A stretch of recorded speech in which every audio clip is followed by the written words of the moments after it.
start over. Yeah, well, just made me think of saying how there's so many things out there that could nail you, you know, one way or another, or at least nail the airplane.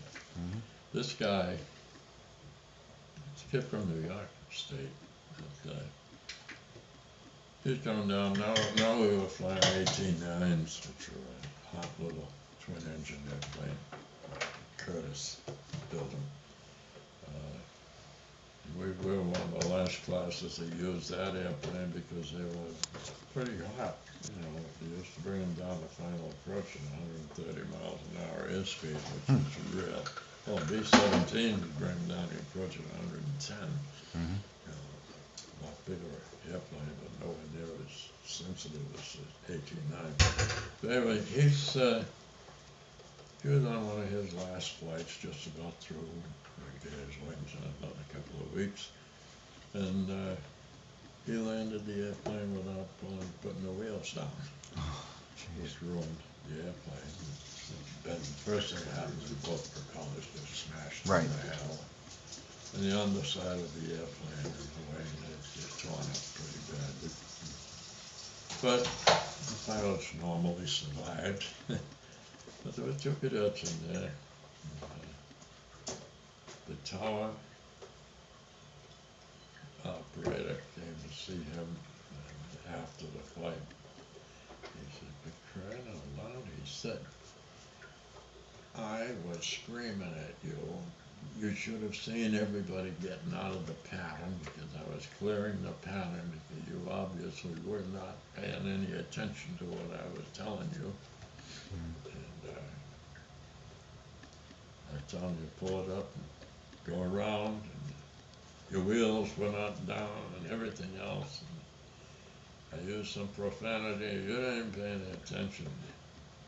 Well, what happens in those kind of airplanes, and all of them in those days anyway, if you put your throttles all the way back to your power for your glide, there was a big, noisy, old-fashioned automobile horn right behind the pilot's head in the cockpit. And there was an electrical connection. You were deafened by that sound, you know. Why was it there? That was to tell the guy he removed all power from his engines, and he was in a glide, and his wheels were still up.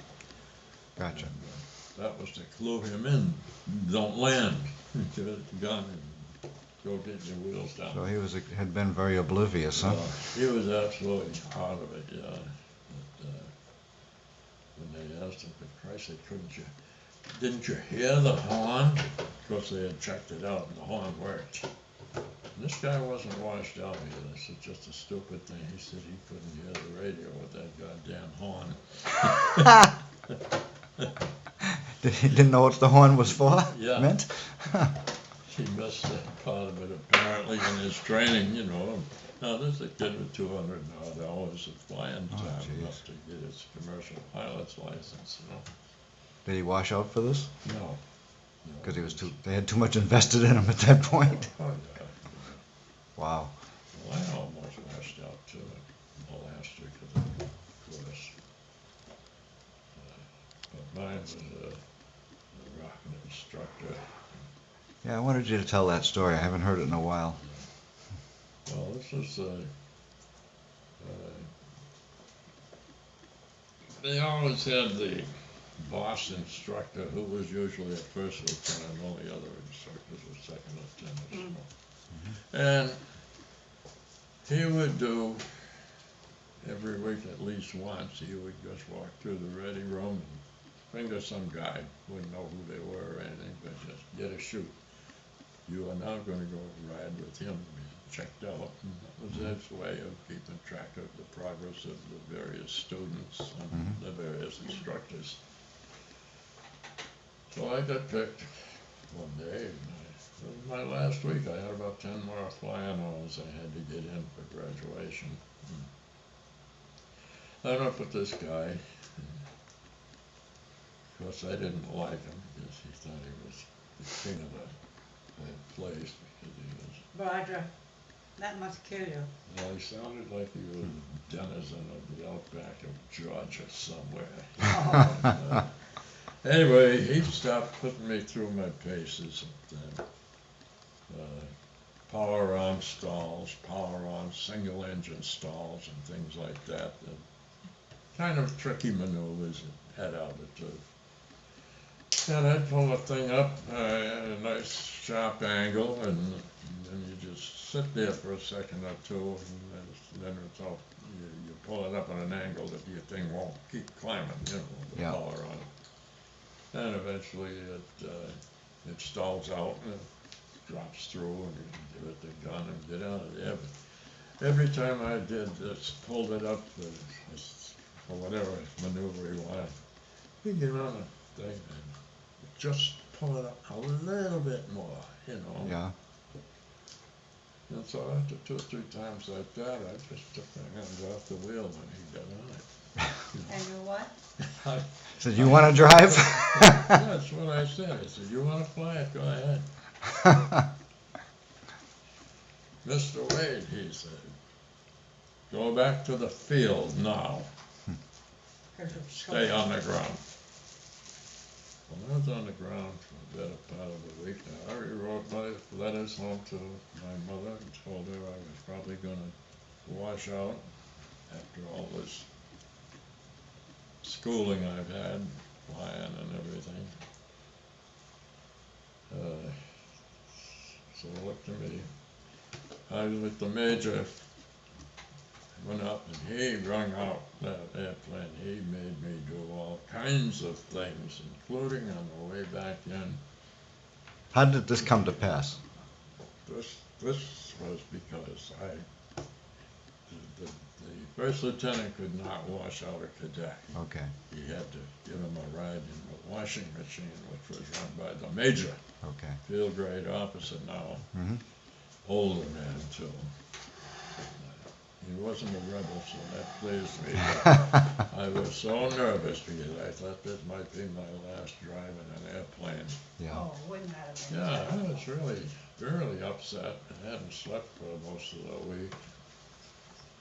It's been a long time to get to where I was. I worked How long very did hard, this go? and this guy, It's a magnet, Mom.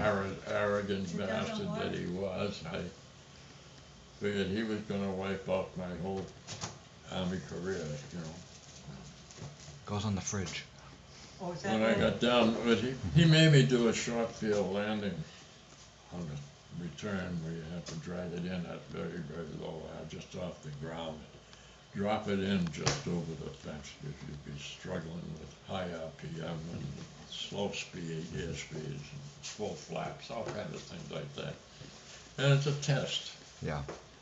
And this guy, halfway up to the field at, 20-foot altitude, he pulled it, when we stopped and pulled the throttle back on one engine. That became a panic situation to keep flying without cutting in your other engine and not crashing. I did a great job, worked out fine. Taxied up to the line and shut the engines down. He had his notebook, he took it off his knee pad and was sitting there writing down on it. And I'm sitting there holding my breath, so what he's going to tell me. He said, how come you were riding with me today? Did you crack up an airplane? And I said, no, sir. He said, what'd you do? I said, I guess I mouthed off a little bit to Lieutenant so-and-so, and he didn't like that, so he told me I couldn't fly anymore. Well, he said, you're no worse than any other guy we got here ready to graduate. How many hours you gotta have? I walked into the ready room there, 3 feet off the ground. How bad? That was a very pivotal day for That you. was an extremely pivotal day, and that really put a strain on me like I've never had before or since. I've had it since, but that was a lot later. But anyway, I was so happy, and when I walked into the ready room, all the guys cheered. I'm the only one in the class who ever rode in a washing machine, Yeah. so happy that I even had instructors riding co-pilot with me so I can get all my time in there that week. They were helping me because the weather turned bad. You had Cadets to couldn't catch fly up. without an instructor. You know. Well, that was good. So I got through it. Well, thanks, Dad. That's Scary. I enjoyed those, and plus I've got them captured now. So what? That's a couple of stories that I now have captured.